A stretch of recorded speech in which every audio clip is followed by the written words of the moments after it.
latest model, might you? But that hasn't stopped someone paying £110,000 for a 34-year-old computer with no keyboard and no monitor. Sky's Rhiannon Mills explains what's so special about it. You can forget using it for email, and taking photos is definitely out of the question. This is the great-great-granddad of your gadgets. The Apple One is fairly fragile in its old age, but it's worth a lot more than its relatives. This is really significant. This is where your technology today all starts from here. Without the Apple One, you wouldn't have had the Mac, you wouldn't have had the iPod, the iPhone, the iPad, and even Microsoft Windows computers you would not have had without the Apple One. Of course, these days we're all used to using our computers at just the touch of a button. But back in the 1970s, it was all a little more do-it-yourself.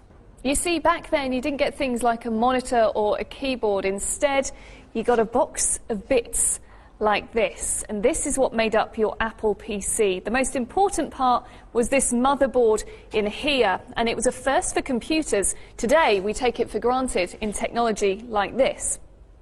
Apple's CEO Steve Jobs actually sold this one from his parents' garage.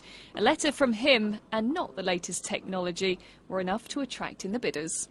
Selling for £110,000. Inventor Steve Wozniak was in the room to watch his baby sell for a lot more than the original $666.66.